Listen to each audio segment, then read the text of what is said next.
What's up, everybody? Sam Smyers here. Today, I want to show you how to make the lead to You OK by Parisi, Steve Angelo, and Sebastian Ingrosso. So let's go and jump right into it. All right, everybody, welcome back to the channel. If you are new here, please go ahead and subscribe. And also, if you would like to support any of my work, go ahead and head over to store.samsmyers.com where you can check out some of my Serum preset packs. The lead in this song is really unique, and it's actually a sample from an older song called Get No, or Get No. I don't really know the exact German pronunciation, but it's by a guy named Robin Flugel. And so what Parisi and Steve Angelo, Sebastian Ingrosso, I think I saw a post where Parisi said that he found the original stem to this lead sound, and then they just created this new song based off of this sample. And I wanted to give you some tips on how you can create this sound in Serum, hopefully using some techniques that maybe you haven't used very often or you haven't used before. So this is the sound we're going to create today.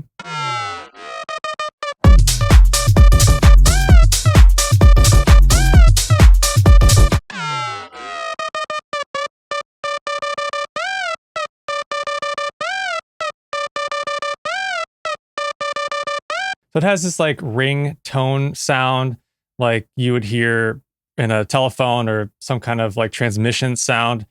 And that's usually made up of a bunch of individual like sine waves at different frequencies is what like telephone sounds are made up of. So I want to show you basically how we can achieve something like that. So I want to walk you through how to create this pretty quickly in Serum. Set your voicing onto mono because it's a lead sound, and then go ahead and just go to basic shapes, put it on a saw wave, and let's go ahead and just play some of this melody. So pretty static sounding. Let's go ahead and put the portamento onto always and then raise it up relatively high.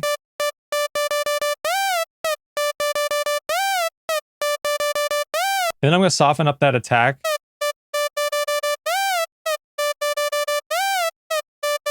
Put this onto random, lower the randomness all the way to 0 because it's just, we're going to leave this on one voice of unison. And then that's really it for this oscillator section. So now I need to go to the effects section. And the key to replicating this sound is to use a ring mod filter. Now, for some reason, the technique I'm going to show you, it only works for this ring mod filter. There's also, if you go into this section, go to this filter, you can find the ring mod here, but it doesn't sound the same as if you use it in the FX section. So it's in the same miscellaneous, go down to ring mod. This is where you find it. So let's just play some notes. So you can hear it's basically the sound, and I need to lower this release a tiny bit, and maybe I'll just speed up this attack as well, a tiny bit more. So what I'm going to do is I'm going to head over to this velocity in this note section.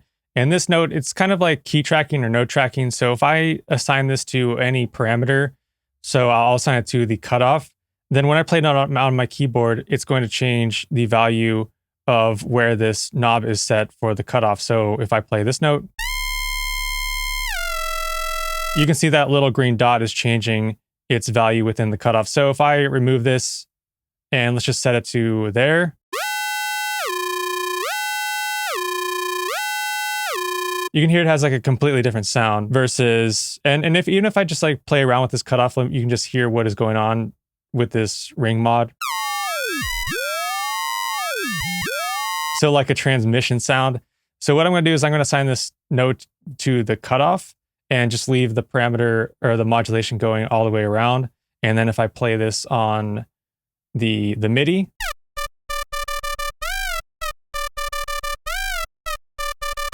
you can hear we kind of basically got the sound for that lead. And then you can also play around with this pan knob.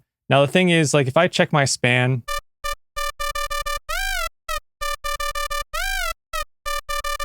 and I adjust this pan knob, then it can kind of get a lot of phasing happening. So just be careful when you're adjusting this pan knob, but it can create some really interesting sounds if you play around with this pan knob as well.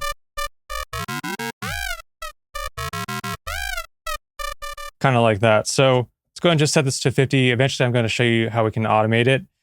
Then I'm just going to add on a multiband compressor. Kind of get it louder. Add on a sine fold distortion. So that's going to be this one. And I set my drive and mix to about 20-25%. And then just take off some of that brightness using an EQ. Taking off some at low end, some at top end. And then like adding a chorus just kind of made it sound a bit warmer to me, or just made it sound more like the sample that they were using in the song. And then we can go add on some more saturation. So I've got the sausage fattener. And then after that sausage fattener, I'm just rolling off the top end and low end again. And also in the Pro Q3, what's cool is that you can play around with the parameters of the individual left and right channels, and that'll kind of give your sound a bit more width sounding because you're just EQing the left and right channels a bit differently. So I have the right side dipped here and the left side boosted here. So now in the track, you can hear this sound like winding up and down. So if I play around with this pitch bend, you can hear it doing some really cool things, mainly because we have the effects filter and the cutoff. We have this ring mod cutoff value assigned to the note value. So when I play around with this pitch bend, it's actually going to change the value of your ring mod as well. So if I just go into here, and you can do your pitch bend, you can use automation, like you can go to here and then automate the pitch bend. If you go to configure and this turns green, and then click on your pitch bend amounts, you can do the automation there. Or you can actually do it in the MIDI. So I just did it in MIDI for this one. So if I just did the MIDI control, the pitch bend amount, did it in the MIDI envelope, like that. And I'm going to increase the pitch bend amounts to, let's do 5 and -5. To get that bend a bit bigger. And then I'm going to go to my mod wheel, mod knobs, not mod, the macro knobs, and then assign this one to the pan. And I can play around with this pan amount. So I believe I have some automation on this pan amount as well. So let's go into Serum, macro knob, and panning this left and right. So 45% to what, 49%. Now see my correlation meter, it's like phasing a bit. So maybe I don't want to do that. Let's put it back at like 50.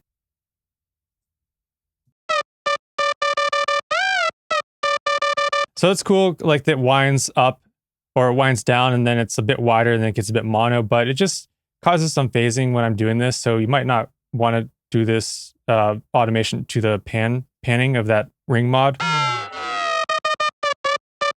See how much it's like phasing. So if I just took that off, we can hear how it sounds. So I just feel like in the original track, it sounded like it got a bit wider and then went to sound more mono. So that's kind of why I added this automation of this panning here.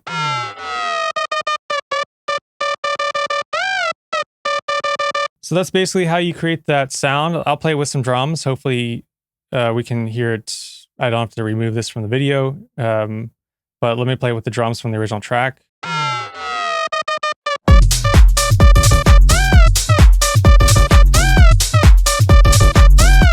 So hopefully that was something new to you, showing you how to use this little note value thing and assign it to the ring mod to get that sound. If you enjoyed this video, please go ahead and give it a like, and also please subscribe to my channel if you are not yet subscribed. And go ahead and leave a comment down below what other videos you want to see me make. If you want to grab this preset, I'll put a link down below so you can grab it for free. And if you'd like to check out any of my Serum preset packs, I'll put links down below for those as well. Thank you so much for watching. I'll see you next time.